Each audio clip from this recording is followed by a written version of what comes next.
स्वागत है दोस्तों आप सभी का अपने चैनल इंग्लिश वॉर्स पर। तो आज हम सभी पढ़ेंगे ग्रामर के बहुत ही बेसिक और बारीक कॉन्सेप्ट्स, जिनकी मदद से आप इंग्लिश बहुत आसानी से सीखेंगे और आपको ये बहुत हेल्प करेंगे।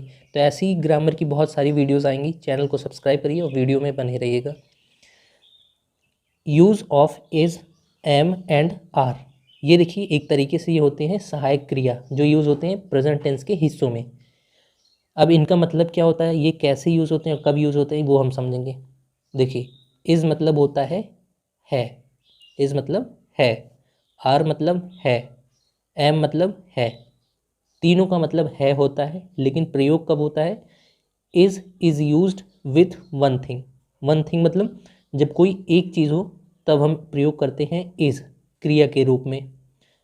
और am is used with I only, और एम का प्रयोग तब होता है जब हमको केवल आई दिया हो, सब्जेक्ट के रूप में जब हमारे पास आई हो, मतलब कर्ता आई हो, तब हम एम यूज़ करते हैं। Are is used with many things, are क्रिया के रूप में तब यूज़ होता है जब हमारे पास सब्जेक्ट मतलब कर्ता कई हों, मेनी थिंग्स मतलब कई। अब देखिए हम इस पर कुछ उदाहरण समझते हैं। जैसे ये देखिए एक डायग्राम बना है, इसमें इंडिकेट किया गया है ही इज़ अ बॉय।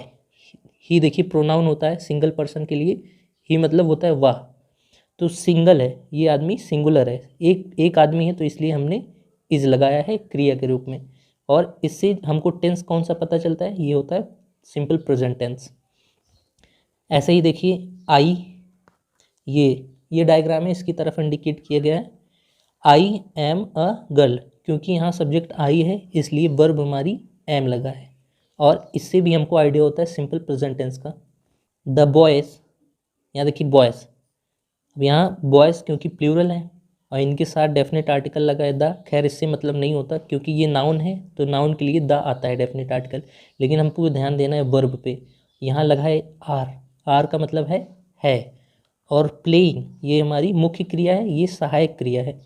ध्यान दीजिए, जब मुख्य क्रिया नहीं रहे तो ये जो सहायक क्रिया है वही मुख्य क्रिया बन जाती है, और जब मुख्य क्रिया रहे तो ये सहायक क्रिया बन जाती है। जैसे यहाँ ये सहायक क्रिया हो गई, ये मुख्य क्रिया। तो यहाँ आर क्यों लगा? क्योंकि हमारा जो सब्जेक्ट है वो प्लूरल है, एक से ज़्यादा लोग हैं, द बॉयज़। ना तो एक हैं, अगर दो होते तो भी आर लग सकता था, दो से ज़्यादा है तो भी आर लगेगा। और इससे हमको टेंस का आइडिया कैसे हुआ? क्योंकि हेल्पिंग वर्ब आर है और मुख्य क्रिया आईएनजी फॉर्म में है, तो आर से प्रेजेंट टेंस और आईएनजी से कॉन्टिन्यूअस, तो ये हो जाएगा present continuous. It is an ice cream, अब यहाँ देखिए आइसक्रीम सिंगुलर है, सिंगल है, तो इसलिए इज़ लग गया, ये हमारी क्रिया। ऐसे ही I am eating an ice cream, अब यहाँ देखिए इस डायग्राम की तरफ इंडिकेट किया गया क्योंकि सब्जेक्ट आई है इसलिए हमने एम लगाया। और ईटिंग वर्ब की आईएनजी फॉर्म है, तो ये मुख्य क्रिया है, ये हेल्पिंग वर्ब मतलब सहायक क्रिया। तो मुख्य क्रिया के साथ सहायक क्रिया जब रहती है और मुख्य क्रिया आईएनजी फॉर्म में है तो ये प्रेजेंट कॉन्टिन्यूअस का टेंस हो जाता है। ऐसे ही यहाँ देखिए दीज, दीज मतलब होता है ये है, जब कई सारी चीज़ें रहती हैं, दो से ज़्यादा या दो, तो हम लगाते हैं दीज। और दीज क्योंकि प्लूरल है इसलिए हमारी क्रिया सहायक या मेन वर्ब हम कह सकते हैं, क्योंकि यहाँ मुख्य क्रिया नहीं है तो आर लगी। आर क्यों लगी? क्योंकि ये प्लूरल है। और जो इससे हमको टेंस का आइडिया वो होगा सिंपल प्रेजेंट टेंस। अब दोस्तों हम करेंगे कुछ एक्सरसाइज इसी चीज़ में। यहाँ देखिए ये इसमें हमको भरना है राइट इज़ और are for the following pictures. यहाँ हमको या तो इज़ भरना है या तो आर भरना है। अगर कोई सिंगल चीज़ है, सिंगुलर है, तो हम इज़ लगाएंगे, अगर आई सब्जेक्ट है तो एम लगाएंगे, और प्लूरल है तो आर लगाएंगे। अब यहाँ देखिए कई वैल्यून है तो हम यहाँ लगाएंगे आर। यहाँ सिंगल एलिफेंट है तो हम यहाँ लगाएंगे इज़। अब यहाँ दो ट्रीज़ हैं, दो के लिए हम लगाएंगे आर। ऐसे ही हम नीचे हम एक्सरसाइज भरेंगे।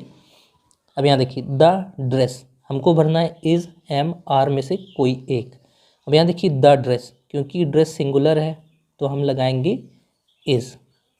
एम नहीं होगा क्योंकि एम प्लूरल के लिए आता है, सॉरी आर नहीं होगा क्योंकि आर प्लूरल के लिए आता है। एम तभी आता है जब सब्जेक्ट आई हो, और जब सब्जेक्ट सिंगुलर हो आई के अलावा तो हम इज़ लगाते हैं, तो इसलिए यहाँ इज़ आ गया। अगला द गर्ल्स, अब यहाँ देखिए प्लूरल है, गर्ल्स में यस लग गया, ये नाउन है, इसका पार्ट्स ऑफ स्पीच, और किसी भी नाउन में जब हम यस लगा देते हैं तो वो प्लूरल हो जाता है।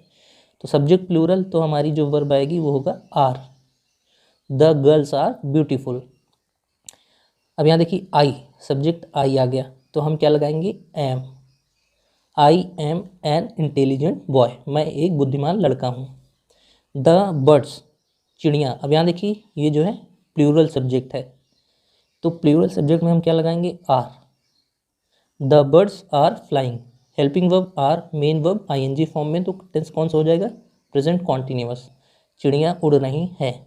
अब अगला देखिए, द सन, सिंगुलर सब्जेक्ट, ये नाउन है, सिंगुलर है, तो इसके लिए हम लगाएंगे is. The sun is shining brightly, यहाँ देखिए इज के साथ मेन वर्ब आईएनजी फॉर्म में, तो प्रेजेंट कॉन्टिन्यूअस का टेंस हो गया। सूर्य चमक रहा है तेजी से, ब्राइटली मतलब तेजी से या चमकदार।